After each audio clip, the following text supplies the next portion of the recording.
Hello students, welcome back to the channel study with Radha. आज के इस वीडियो में हम बीकॉम फोर्थ सेमेस्टर के subject income tax law and account first को डिस्कस करेंगे। So student, BCom fourth semester में जो सेमेस्टर सिस्टम चल रहा है आपका, उसमें कहीं ना कहीं हर जगह जो प्रोमिनेंट लीडर रहे या प्रोमिनेंट इन्वेस्टर रहे अपने फील्ड में, उनके बारे में आपने पढ़ा। ठीक है, आपको पढ़ना पड़ रहा है। जैसे बीकॉम फर्स्ट सेमेस्टर में आपने दीनदयाल उपाध्याय जी के बारे में पढ़ा, बिजनेस स्टैट्स में आपने प्रशांत चंद्रा के बारे में पढ़ा, वैसे इस सेमेस्टर में आपको income tax law and account first में आपको राजा टोडरमल के बारे में पढ़ना पड़ेगा। जो आपका पहला चैप्टर है वो राजा टोडरमल के बारे में ही है, जिसमें उन्होंने टैक्सेशन पॉलिसी रखी थी, उसको अच्छे से इसमें बताया गया है। सो हम आज पढ़ेंगे राजा टोडरमल कौन थे, क्या कंट्रीब्यूशन था उनका इनकम टैक्स में, कि क्यों हमको टैक्सेशन में उनके बारे में पढ़ना पड़ रहा है। तो राजा टोडरमल की अगर बात करें तो ये हैं आपके राजा टोडरमल। तो अगर राजा टोडरमल की बात करें तो हम ऐसे कह सकते हैं कि भारत के पहले फाइनेंस मिनिस्टर भी इनको कहा जा सकता है। जो राजा टोडरमल थे वो पहले शेरशाह सूरी के रेन में काम करते थे, जिसके बाद मुगल का अटैक हुआ। ठीक है, मुगल अटैक के बाद शेरशाह सूरी को ओवरथ्रोन करने के बाद अकबर का शासन आ गया। यानी कि जो शेरशाह सूरी थे उनके साथ पहले राजा टोडरमल उनके रेन में काम करते थे। उसके जस्ट बाद जब अटैक हुआ, मुगल अटैक हुआ, तो शेरशाह सूरी को ओवरथ्रोन करने के बाद अकबर का रूल आ गया। ठीक है, जिसमें भी राजा टोडरमल ने अपना काम कंटिन्यू रखा। इट मीन्स राजा टोडरमल जो थे उन्होंने अकबर की रेन में भी अपने काम को कंटिन्यू रखा। ठीक है, राजा टोडरमल का जो जन्म था यूपी के लहरपुर जिले में हुआ था, जो उस टाइम पे दिल्ली सल्तनत में था। But at present time it is the part of UP. जो ये लहरपुर है वो उस टाइम पे दिल्ली सल्तनत में हुआ करता था, और अभी ये यूपी के एक मतलब यूपी का एक पार्ट है। राजा टोडरमल के कुछ इम्पॉर्टेंट टैक्स रिफॉर्म लाए थे जो जानना स्टूडेंट के लिए बहुत ही ज़्यादा नेसेसरी है, इसलिए इसके बारे में हम अच्छे से डिस्कस करेंगे। तो सबसे पहले हम ये जान लेते हैं कि जो इन्होंने सिस्टम लाया था, इसमें इनका पहला सिस्टम था जब्त सिस्टम और दसाला सिस्टम। इन सारे सिस्टम के चलते अकबर के ट्रेजरी में कभी भी पैसों की कोई कमी नहीं आई। यानी यूँ कह सकते हैं कि अकबर का जो खजाना था, राजा टोडरमल के इस सिस्टम की वजह से उस खजाने में कभी भी पैसे की कमी नहीं आई। इसका रीज़न ये हुआ कि Akbar most prominent Mughal emperor के नाम से फेमस हो गए। अब हम पहले डिस्कस करते हैं कि राजा टोडरमल का जो बर्थ और डेथ प्लेस है वो कहाँ, मतलब कहाँ ये जन्मे थे, कहाँ इनकी मृत्यु हुई थी। इन सारी चीज़ों के बारे में डिटेल में एक बार बात कर लेते हैं, उसके बाद हम आगे दूसरी चीज़ों पर डिस्कस करेंगे। तो आइए जान लेते हैं कि इनका जन्म कब हुआ था। तो जो राजा टोडरमल थे इनका जन्म 1 जनवरी 1500 को लहरपुर दिल्ली सल्तनत में हुआ था। जो लहरपुर है अभी वो प्रेजेंट टाइम में उत्तर प्रदेश का ही एक पार्ट है, यानी कि यूपी का एक पार्ट है। इनका डेथ हुआ था 8 नवंबर 1589 को। यानी कि इनकी जो टोटल लाइफ मतलब है कितने साल तक ये जिए थे, तो इनके जीने की जो है वो है 89 ईयर्स। ठीक है, तो इनका जो मृत्यु था वो लाहौर में हुआ था। लाहौर जो कि अभी पाकिस्तान में है। तो ये इनका जो रिलीजन था वो हिंदुइज्म था। ठीक है, तो ये सारी चीज़ें इनके बर्थ और बर्थ और डेथ के बारे में हो गई। ठीक है, तो चलिए आगे जान लेते हैं कि इन्होंने कैसे ये कंट्रीब्यूशन दिया था। तो अब हम बात कर लेते हैं राजा टोडरमल ने किन चीज़ों पर इम्फेसाइज किया था, उनका क्या कहना था लैंड रिफॉर्म के बारे में, टैक्सेशन पॉलिसी के बारे में, और किस तरह से उनकी टैक्सेशन पॉलिसी अभी भी इन्फ्लुएंस करती है। ठीक है, यानी कि अभी भी इन्फ्लुएंस कर रही है। उनकी जो टैक्सेशन पॉलिसी थी राजा टोडरमल की, वो अब तक की जो टैक्सेशन चल रही है उसमें किस तरह से इन्फ्लुएंस कर रही है। अब अगर कंट्रीब्यूशन की बात हो ही रही है तो मैं आप लोग को एक इम्पॉर्टेंट चीज़ और बता दूं कि जो राजा टोडरमल थे, काशी विश्वनाथ टेम्पल का रीबिल्ड होने में, यानी कि जो काशी विश्वनाथ टेम्पल था उसको रीबिल्ड कराया जा रहा था, तो उसमें जो राजा टोडरमल थे इन्होंने काफ़ी ज़्यादा हेल्प किया था। ठीक है, अगर हम कहें तो आर्किटेक्चर की तरह से भी और फाइनेंशियली भी राजा टोडरमल का बहुत बड़ा योगदान था काशी विश्वनाथ टेम्पल के निर्माण में। ठीक है, उसके बाद से क्या था कि 1585 की जो रेन हुई थी, ठीक है, इसके during Akbar was still ruling in India and यहाँ पे काशी विश्वनाथ टेम्पल का रीबिल्डिंग भी हुआ था। ठीक है, एक और इम्पॉर्टेंट चीज़ मैं बताना चाहूँगी आप लोगों को, जस्ट वेट। हाँ, 1585 में जब ये हुआ था उसके जस्ट बाद एक और इम्पॉर्टेंट चीज़ ये हुई थी कि 1962 में जब भारत और चाइना में एक वार किया था, तो वहाँ पे जो राजा टोडरमल की पॉलिसी थी उसी को अप्लाई किया गया था। यानी कह सकते कि इतने सालों के बाद भी लैंड रिफॉर्म और जीडीपी पे इसका असर दिखा। यानी यूँ कहे तो राजा टोडरमल की जो टैक्स पॉलिसी थी उसको 1962 में भारत और चाइना के मध्य जो वार हुआ था, जो युद्ध हुआ था, उसमें भी राजा टोडरमल की ही पॉलिसी को अडॉप्ट किया गया था, उसी को अप्लाई किया गया था। तो इतने सालों के बाद भी लैंड रिफॉर्म और जीडीपी पे इसका असर देखने को मिला। वो राजा टोडरमल की ये नीति थी जो अभी भी जिसका असर देखने को मिलता है, और टैक्सेशन में इन्होंने बहुत बड़ा योगदान दिया। ठीक है, आइए इंट्रोडक्शन में इनके बारे में कुछ जान लेते हैं। तो इंट्रोडक्शन में देखते हैं क्या हुआ है, क्या लिखा हुआ है। तो सबसे पहला पॉइंट आपका कह रहा है Raja Todarmal was one of the 9 gems in Akbar's court and his name appear very extensively in Akbarnama written by Abul Fazl. यानी कि जो राजा टोडरमल थे, जो अकबर के नौरत्न थे, यानी जो अकबर के नौरत्न में सबसे मतलब फेमस ये थे और उन्हीं नौरत्नों में से एक माने जाते हैं। और इनका जिक्र हुआ है जो अबुल फजल का अकबरनामा बुक है उसमें इसका अच्छे से जिक्र हुआ है। सेकेंड पॉइंट कह रहा है आपका he was the head of revenue system. ये जो राजा टोडरमल थे वो रेवेन्यू सिस्टम के हेड थे। थर्ड पॉइंट आपका कह रहा है turn and hot master taxation. इन्होंने टर्न हॉट मतलब मास्टर टैक्सेशन एक नया चीज़ लेके आए थे टैक्सेशन में। फोर्थ पॉइंट कह रहा है आपका taxation system was fair and very scientific based. यानी कि जो इनका टैक्सेशन सिस्टम था वो बहुत ही फेयर और साइंटिफिक बेस्ड था। सिक्स पॉइंट कह रहा है आपका he had earlier work under Sher Shah Suri. मतलब पहले यानी कि अकबर के रेन में आने से पहले जो आपके हमारे जो राजा टोडरमल थे वो शेर शाह सूरी के साथ काम करते थे। और वहाँ पे वो बहुत अच्छी पोस्ट पे तो नहीं थे, लेकिन हाँ मतलब उनको ये फाइनेंस मिनिस्टर का पोस्ट तो नहीं दिया गया था वहाँ पे, लेकिन वो एक अकाउंटेंट के रूप में शेर शाह सूरी के साथ काम किए थे, उसके अंदर में काम किए थे। उसके बाद जब मुग़ल का आक्रमण हुआ यानी मुग़ल अटैक हुआ और शेर शाह सूरी को ओवरथ्रोन करने के बाद जब अकबर रूल में आए तो फिर राजा टोडरमल जो थे अकबर के साथ काम किए और अकबर के साथ कुछ 15 सालों तक काम करने के बाद इनको ये पोस्ट मिला फाइनेंस मिनिस्टर का। इनके एक अच्छे कौशल, इनके स्किल के बिहाफ पे ये पोस्ट उनको दिया गया था। और जैसे ही अकबर के साथ इन काम करने के बाद जैसे इनको ये पोस्ट मिला वैसे अकबर की ट्रेजरी में और बहुत ज़्यादा मतलब बढ़ोतरी होती गई। यूँ कह सकते हैं कि अकबर का जो खजाना था वो कभी ऐसा सिचुएशन आ जाए कि जो पीपल हैं जैसे सूखा पड़ जाए या कोई नेचुरल डिजास्टर आ जाए तो कभी भी ऐसा नहीं होता था कि अकबर का खजाना खाली हो। ठीक है, उनका ट्रेजरी वो हमेशा उतनी रेवेन्यू होती थी कि वो लोगों की पब्लिक की हेल्प कर सके।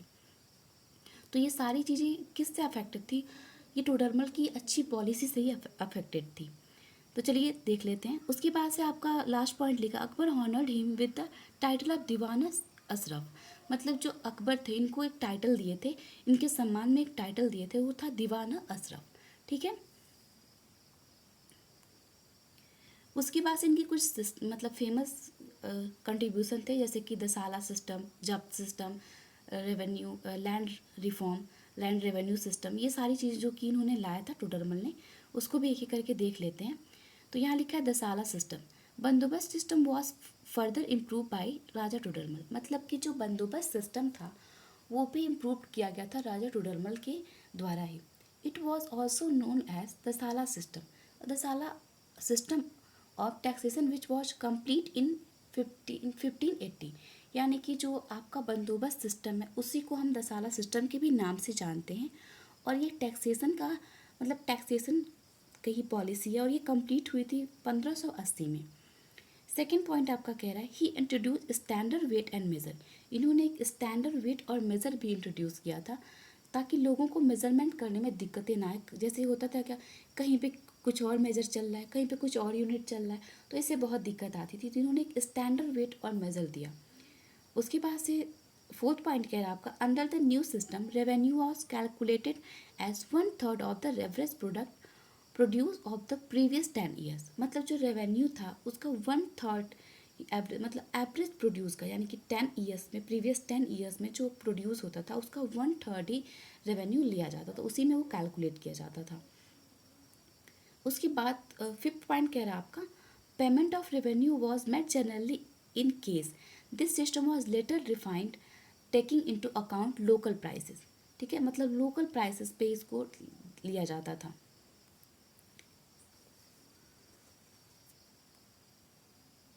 अब चलिए जो इनके बारे में कि क्या इनका कंट्रीब्यूशन था उसको एक क्वेश्चन आंसर के फॉर्म में भी देख लेते हैं कि राजा टोडरमल के जो कंट्रीब्यूशन थे रहे हमारे टैक्सेशन पॉलिसी में वो किस तरह से रहे, क्या क्या इन्होंने किया था। तो क्वेश्चन आंसर के फॉर्म में इसको और ब्रॉड तरीके से समझते हैं। तो सबसे पहले क्वेश्चन दिया आपका, what is Raja Todarmal famous for, मतलब क्या वो चीज़ है जिसके लिए फेमस है। तो आंसर है आपका, Raja Todarmal was the finance minister of the Mughal empire during Akbar reign. यानी कि अकबर के रेन के दौरान जो राजा टोडरमल थे वो मुगल एम्पायर के फाइनेंस मिनिस्टर थे। Raja Todarmal introduce standard weight and measure land survey and settlement system. यानी कि जो राजा टोडरमल थे उन्होंने एक स्टैंडर्ड वेट और मेजर इंट्रोड्यूस किया और लैंड सेटलमेंट सर्वे भी सिस्टम लाया इन्होंने। Revenue district officers, he introduce a new system of revenue known as zabt and system of taxation called dasala. मतलब इन्होंने एक नया सिस्टम इंट्रोड्यूस किया रेवेन्यू के लिए जिसको जब्त कहते हैं, और टैक्सेशन का एक नया सिस्टम इन्होंने लाया जिसको हम दसाला कहते हैं। ठीक है, नेक्स्ट क्वेश्चन आपका, which revenue system was introduce by Raja Todarmal. कौन सा रेवेन्यू सिस्टम है जो राजा टोडरमल के द्वारा इंट्रोड्यूस किया गया था। तो वो है आपका, this system was land revenue system avail in the majority of Akbar empire in area such as Lahore to Allahabad. यानी कि वही सिस्टम था जो लैंड रिफॉर्म का दसाला और जब्त, उसी को इंट्रोड्यूस किया था इन्होंने, जो कि फैला हुआ था लाहौर से इलाहाबाद तक और मालवा से गुजरात तक। Raja Todarmal was the person who pioneered the introduced this system to empire. It was known to be one of the most efficient and effective revenue and record system. मतलब जो इनके द्वारा ये पॉर्नियर और इंट्रोड्यूस किया गया था सिस्टम इस मुगल एम्पायर में, उसको एक मोस्ट, मतलब बहुत ही ज़्यादा इफिशिएंट और इफेक्टिव रेवेन्यू रिकॉर्ड सिस्टम के रूप में भी जाना जाता है। नेक्स्ट क्वेश्चन है आपका, हु इंट्रोड्यूस द बंदोबस्त सिस्टम। अभी आपने, मतलब मैंने फर्स्ट क्वेश्चन में आपको बताया कि बंदोबस्त सिस्टम को ही दसाला और जब्त सिस्टम कहते हैं, उसी का ये दूसरा नाम है। तो यहाँ पूछ रहा है आपसे कि कौन बंदोबस्त सिस्टम को इंट्रोड्यूस किया था। तो राजा टोडरमल ही थे जिन्होंने बंदोबस्त सिस्टम को इंट्रोड्यूस किया था। ये इस तरह के क्वेश्चन MCQs में या 1 नंबर में पूछे जाते हैं, तो आपको ये सारी चीज़ें क्लियर होनी चाहिए। तो यहाँ पे Todarmal Akbar's revenue minister introduce the बंदोबस्त सिस्टम। यानी कि जो टोडरमल थे जो कि अकबर के रेवेन्यू मिनिस्टर थे, उन्होंने ही बंदोबस्त सिस्टम को इंट्रोड्यूस किया था। इट वॉज कॉल्ड जब्ती और दसाला सिस्टम। इसको हम जब्ती और दसाला सिस्टम भी कहते हैं। This was implemented under Akbar reign. यानी कि इसको अकबर के रेन के टाइम में लागू किया गया था। नेक्स्ट क्वेश्चन है आपका, what was the development of Raja Todarmal. Raja Todarmal के लिए क्या विकास था। तो यहाँ पे है दसाला सिस्टम और zabti system was the introduce by Raja Todarmal.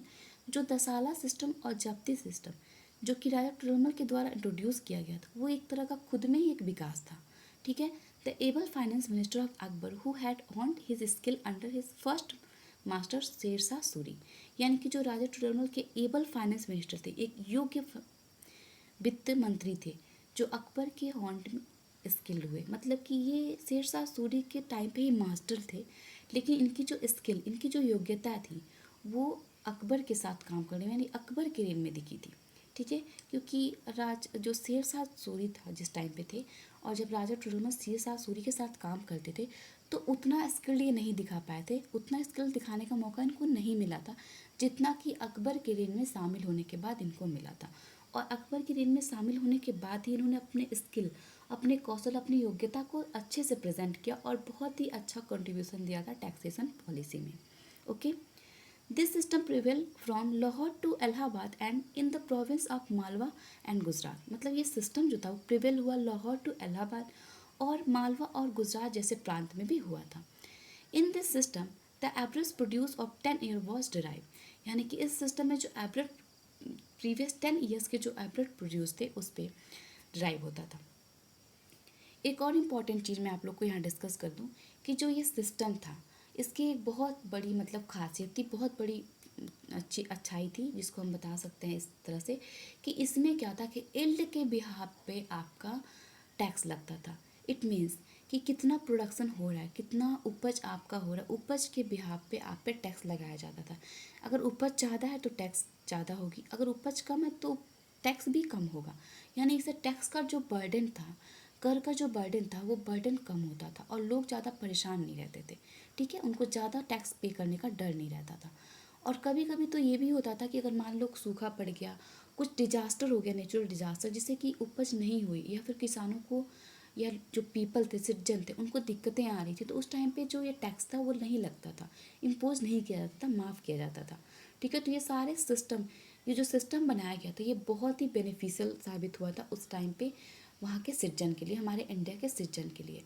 तो इन्होंने बहुत ही अच्छा, बहुत ही महत्वपूर्ण योगदान दिया था टैक्सेशन में।